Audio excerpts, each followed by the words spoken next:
இங்க ஒரு குட்டி பொண்ணுக்கு யாருமே இல்லாததால அவ ஃபீல் பண்ணி அழுதுட்டு இருக்கா. அப்ப ஜன்னல்ல ஒரு அட்டைப்பூச்சி போறத பாக்குறா. மெதுவா அத அவளோட கையில எடுத்துட்டு வர்றா. அதோட தலையில இவ மாட்டியிருந்த மாதிரியே குட்டியா ஒரு ரிப்பனை மாற்றா. இவ தனியாவே இருக்கதால அதை இவளோட ஃப்ரெண்டா நினைக்கிறா. அதுக்கும் இவளை பிடிச்சிருக்கு. இவ அதுக்கு குடிக்கிறதுக்காக தண்ணி குடுக்குறா. பட் அதுவோ அந்த தண்ணியை தள்ளி விட்டுட்டு மெதுவா அவளோட கையில ஏறி இவ கைய கடிச்சிருது. குட்டி பாப்பாவும் வழியில கத்த அதுவோ அவளோட ரத்தத்தை உறிஞ்சு குடிச்சு வளர்ந்துருது. இது வளர்றத பார்த்ததும் இவளும் சரின்னு அவளோட ரத்தத்தை குடுக்குறா. அப்படியே கொஞ்ச நாள் கழிச்சு இந்த குட்டி பாப்பா அதுக்கு கதை சொல்றா. அதுவோ இப்ப இவளோட ஹைட்டுக்கு வளர்ந்துருச்சு. இது அவ கூடவே இருந்து அவ சாப்பாடு சாப்பிடறப்போ இது அவளோட ரத்தத்தை குடிச்சு வளர்ந்துகிட்டே இருக்கு. அப்படியே கொஞ்சம் வருஷம் கழிச்சு இந்த பொண்ணு வளர்ந்துடுறா. அப்பவும் அது கூட சேர்ந்துதான் இவ ஜாலியா விளையாடுறா. ஒரு நாள் நைட்டு இவ தூங்குறப்போ இவளுக்கே தெரியாம இவளோட ரத்தத்தை உறிஞ்சு குடிக்குது. காலையில அவ எழுந்ததும் அவ கையில தழும்பு இருக்கத பார்த்து ரொம்ப ஃபீல் பண்றா. இவ அதை சாப்பிடறதுக்காக பிஸ்கட்டை கொடுக்குறா. அதுவோ அது வேணான்னு சொல்லி கீழே தள்ளி விட்டுருது. அன்னைக்கு நேட்டே அது அவ வீட்டு கதவை திறந்து அத மாதிரியே உள்ள அட்டைகள் எல்லாத்தையுமே வீட்டுக்குள்ள வர வைக்குது.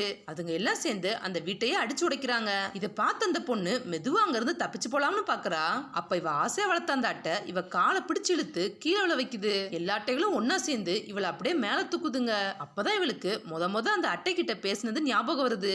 அதுகிட்ட இவ நீ தனியா இருக்கியா, எனக்கு தெரியும் தனியா இருக்கிறது எவ்வளவு கஷ்டம்னு, நானும் தனியா தான் இருக்கேன், இனி நம்ம 2 பேரும் ஃப்ரெண்ட்ஸா இருக்கலாம்னு சொல்லியிருக்கா. இவ அதெல்லாம் நினைச்சு பார்த்துட்டு இருக்க. அப்ப அதுங்க எல்லாமே இவளோட கழுத்து நெரிச்சு கொன்னுருதுங்க.